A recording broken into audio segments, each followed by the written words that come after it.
Check, check. Hello? All right. So, this is a thing now. Um, 2 weeks ago, I made a community post announcing that this podcast would happen, and now it's happening now. I don't know what to say to that, but it's pretty great, I guess. Yeah. Somehow I've gotten to the point in my life where my brain just said one day, "Hey Wyatt, you know what? You should become a podcast host." I mean, there's a lot of great podcasts out there, so why not make one yourself? And yep, that's exactly what's happened. I have my own podcast now, so this is how life is going to be. In case you don't know who I am, my name is Wyatt Olinger. I am a writer, a PowerPoint animator, a voice actor. I'm a lot of different things, basically. That's all you really gotta know. In fact, if you go to my channel in the About section, it says, "I'm Wyatt Olinger, but you can call me Wyatt.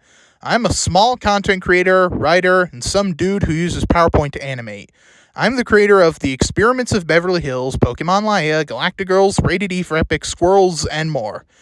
I don't have a static schedule, but I'm guaranteed to upload something every Friday. Oh, if you need voice acting, I can do that as well. I have over 1,000 videos, so there's a good chance you'll find something that strikes your fancy." Yeah, and that's how I introduce myself, so I guess that's a thing right there, isn't it? Yeah. Oh, and I'm also an illustrator. If you go to my community tab, you can see some illustrations I've made. I know some of you out there like them, and some of you don't even bother to say anything. But you know what? That's okay.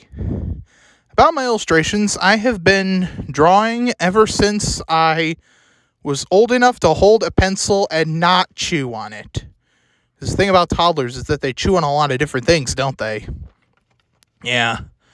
I'm trying to scroll through my channel right now, but nothing's coming up. I wouldn't even call myself that talented of an artist anyway. I mean, if you look at the background for the Wyatt Olinger podcast, which is what you can see on your screen right now, I drew all that myself, so I'm pretty sure you can get the basic idea. Now, I bet you want to know why I don't have a page on DeviantArt. Some of you are probably thinking, if you're an artist, why don't you have DeviantArt? And, well, the thing is, I'd rather not have DeviantArt, surprisingly. It's because I've seen some of the things people post there, and, no, not my area, not for me. It's weird as heck. And, now Valerie is in here. Valerie is my cat, in case you don't know. I'll have you know that I am sitting in my closet, because I have a walk-in closet in my bedroom, and Valerie just kind of came strolling on in, because, she's one of those cats who demands attention. You've probably seen Valerie in a couple of my videos, but, yeah, she's walking all over me. I'm petting her right now. She is the neediest thing alive. And be honest, I'm just holding my phone while talking into it, while sitting like crisscross applesauce in my closet. Is that weird at all? Not weird to anybody? I don't know. Yeah. Anyways, I currently have 413 subscribers on my channel, as some may know. That this is probably not going to age well in a few years when I'm past 500 or something, assuming that happens.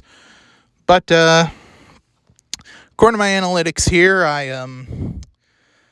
someone has been watching my recent video, my old PowerPoint. It's gotten 6 views in the last 60 minutes. And my updated History Nickelodeon documentary was also got 4 views in the last 60 minutes, so that's pretty nice. All right. Yeah, that's cool, I'd say. And in case you want to know some of the updates, I've been making some updates to my channel recently, and they've just started. Changing my profile picture to my mascot Nova was one thing, and Changing my channel banner is certainly another, I'd say.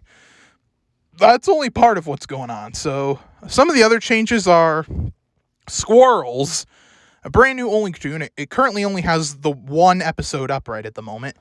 It's a brand new show that just premiered on my channel a couple days ago. Go check out the first episode if you haven't already.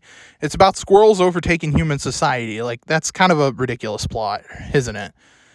Of course, I've got a bunch of other web shows on my channel, like The Experiments of Beverly Hills, for example. That's been going on for almost 2.5 years, and it's up to its 5th season now, so that's really nice.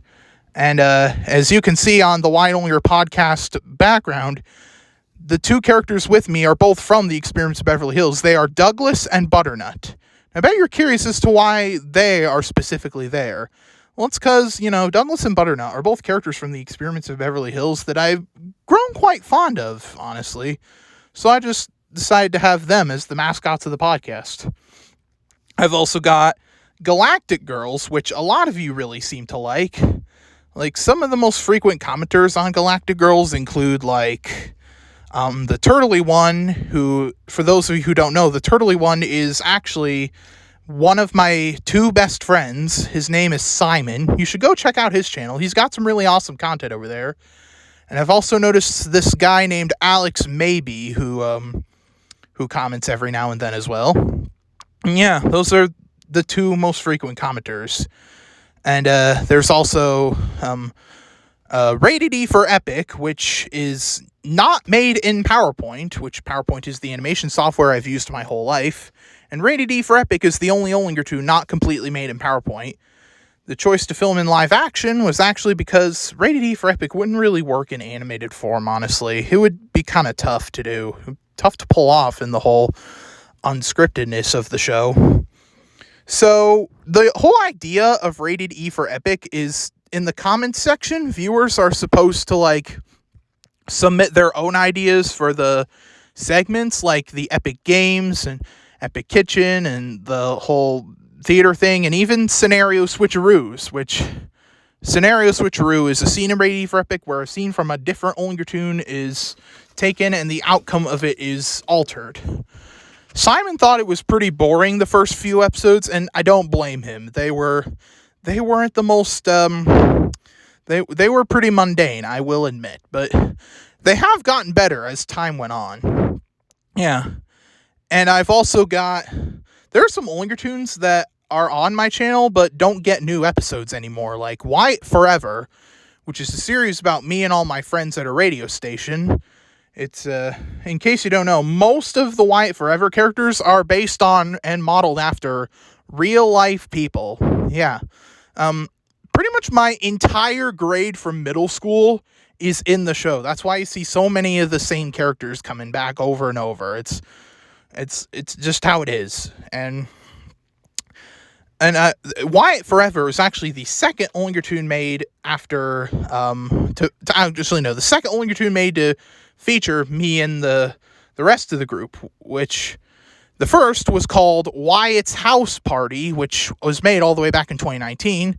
And in case you don't know what Wyatt's House Party is, okay, so picture Survivor or Total Drama or shows like that, but with the Wyatt characters in it.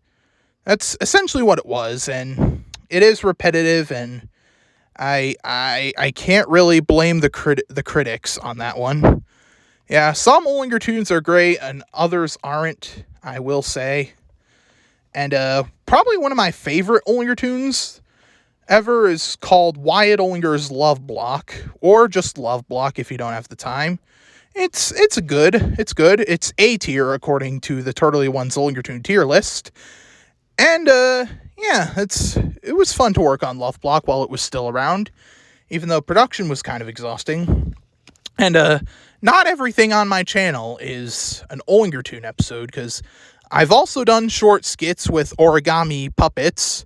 Those have been around on my channel for like more than half a decade at this point. So they ain't going anywhere anytime soon.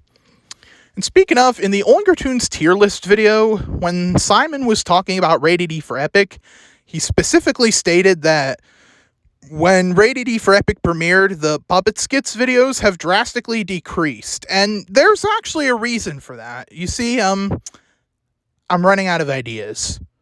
This has been going on even before Rated E for Epic was even a thing, if anything. I need to hire a writing team one of these days when my channel is a bigger production company, and who knows, maybe I can get other voice actors to voice in Olinger tunes, because you may have noticed this, but I voice every single character in every Olinger tune by myself. Even the cutesy wootsy underpantsy pink girly whirly characters like Rosie from Galactic Girls, like that. It's just hearing the Galactic Girls speak with my voice, just the voice of a 21-year-old grown man, just feels wrong. Like, I am a 21-year-old old disgusting disheveled man voicing these 13-year-old girls, and that just ain't right, you know? Which tells me I really need to hire some more voice actors someday, but that day is probably not anytime soon. Yeah, submitting lines from other people would be a lot of work anyway. So if you're ever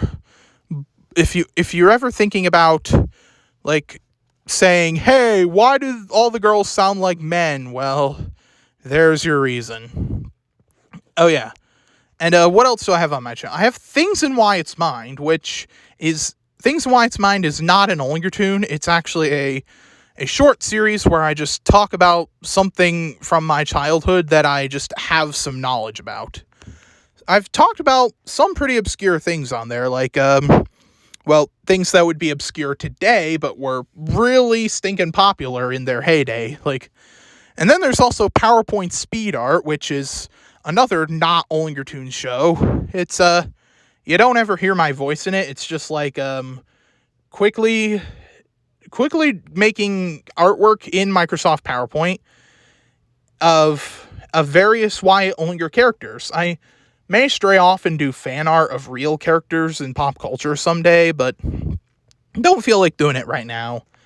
And I've also had Short Tuesday Tunes, which I basically played piano. I played 25 different songs on an online piano, and for 25 weeks.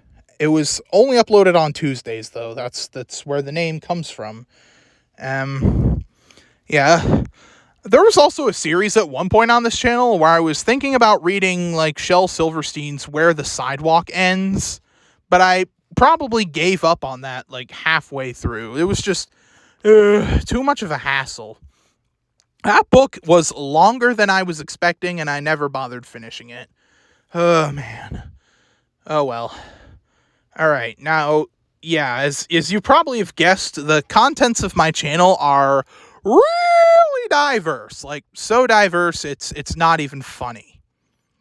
Now, I bet you want to know more about me, myself. Well, I did say I was a voice actor, a writer, a PowerPoint animator, a visual artist. I'm a lot of different things. To sum it up, I'm a jack of all trades. And where did I come from? Well, I accidentally came to this earth in 2001, and it's been crazy, let me tell you. Like, being an early 2000s baby just has its thing, you know?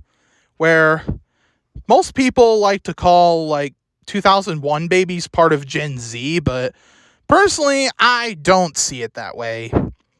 The way I have it figured out, my system is, if you were born between 1981 and 1996, you are a millennial. If you were born between 2005 and 2012, you're Gen Z. But if you were born between 1997 and 2004, then you're an honorary member of the Black Eyed Peas. Yeah, that's right. I said it. Yeah, I guess some of us are all secretly members of the Black Eyed Peas, if you know what I'm saying. Yep.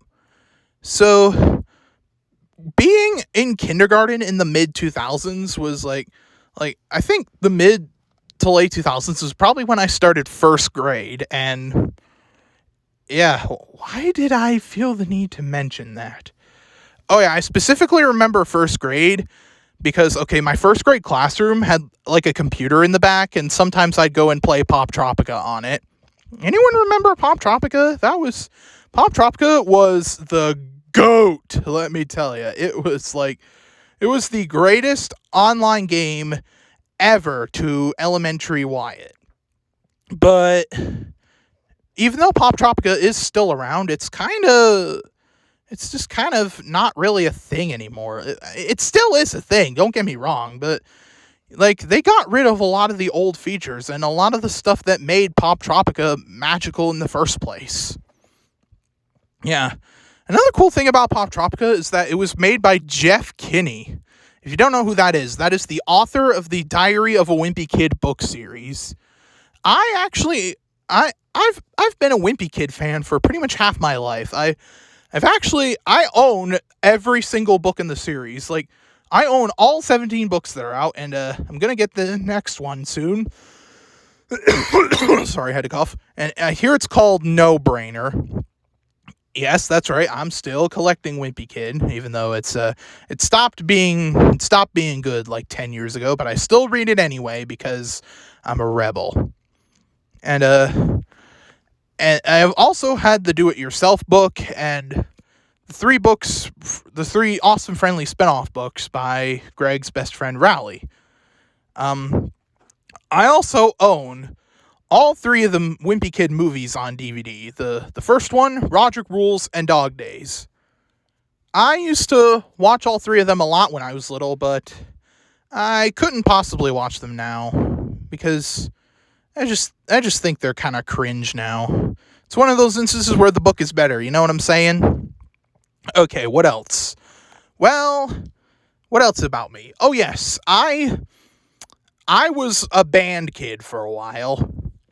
When I was in the 5th grade, because my school 5th grade was the lowest grade to be in band, and I was one of the trombonists in it. But the sad thing is that I was actually kicked out of band almost immediately after I joined because, well, the band teacher absolutely hated my guts. He didn't think I was taking it seriously. His name was Dave, but I won't tell you his last name for safety reasons. So, yeah, this Dave guy, he didn't really like me all that much. I was probably one of his least favorite students. And I don't blame him. 12-year-old Wyatt was kind of an idiot. The trombone thing, yeah. There's actually a lot I can say, but that'll have to wait until probably another episode of this podcast. I bet you all know about Valerie, right? She's actually still in this closet with me. She is actually my second cat. My original cat was like this brownish gray tabby cat named Squeakers. I called him Squeaky sometimes. And Squeakers was in the video I Am Alien and This Is Catto, which was posted back in January of 2018, I think. But the sad thing is that in October of 2018, Squeakers passed away. It was a pretty sad day for me. So I went to the animal shelter and adopted Valerie. What you might not know about Valerie is that before I adopted her, her name was Butterscotch. And if you look at her, you can probably see why. I mean, she's yellow and she kind of looks like a stick of butter when you look at her from a bird's eye view. Or a human looking directly down at her view, I should say. And, yeah, when Valerie was just a little kitten, like, she'd always run around and I'd have to try to catch her. It was really bad the first day I ever brought her home because she was running all over my house because she's never been in it before and was so confused. So confused. Yeah. So, Squeakers passed away. I actually don't know if he passed away or not. I think what happened is Squeakers was an indoor-outdoor cat. And, well, he can come in the house during the day, but he had to go outside at nighttime. But one day, I just put him outside for the night, and he never came back, so we came to the conclusion that he passed on. He probably tangled with, like, an animal bigger than him, and, Squeakers was like that alpha cat. He was no nonsense, and he was just eaten by a bigger animal. So, after Squeakers disappeared, I adopted Valerie, who is, scratching on my knees right now. Will you stop it, you little demon? Yeah, that's Valerie for you. Well, I'll tell you this, I'm no longer in school since, I am 21, and that's kind of a major letdown because, I'm not in touch with any of my friends anymore, so, except for Simon. In fact, my high school life was probably a lot more better than the life at my elementary and middle school. Like, I was, like, in elementary and middle school, they basically they keep an eye on you like a hawk 24/7 to make sure you don't step out of line. It was awful, but in high school, students can just go off and do whatever. I think no two students have the same exact classroom combination. Schedule. Yeah, no two students have the exact same schedule. Or at least that's what I thought. And I was just free to go off and explore around on my very own, and that was pretty awesome. Another thing to note is about my high school life. I felt more independent, It was great. And I'll bet did you know that me, Aurora Leverett, and the Turtley one all went to the same high school? It's true. You see, if you go to my channel and go to the channels tab, you will see Aurora Leverett, who's currently got 75 subscribers and 6 videos, and the Turtley one, aka Simon, with 124 subscribers and 20 videos. Like, Aurora's got some videos on her channel. She's got, these, 1 to 3 minute videos. This video called It's Amazing What Time Can Do is, 12 minutes long. That's pretty nice. And Blooper OMG is a mere 9 seconds. Yeah. And then as for Simon's channel, he's got, let's see. He had a series that ran for 4 episodes called Blood No Damage. And he's also done a cover of In the Face by Chaz Dono and Friends. He also remastered one of the episodes of my old show, Wyatt Forever. And yeah. He's also got a 36-minute video on how he created his steampunk costume, and a 17-minute video of where he took all of my shows and put them in a tier list. And yeah, although I was a little hurt of what Simon had to say about some of the lower tier tunes, but you know what? I don't mind. He's got his own reasons as to why they're trash. Well, I have been sitting in here long enough, and I am starting to sweat up a storm, so, yeah, I'm gonna go now. I hope you all like my new podcast. I could probably get used to this, and each episode I might talk about something different, so, yeah, I just love putting my larynx to good use. So, I hope you all enjoyed listening, and I'll see you all again soon.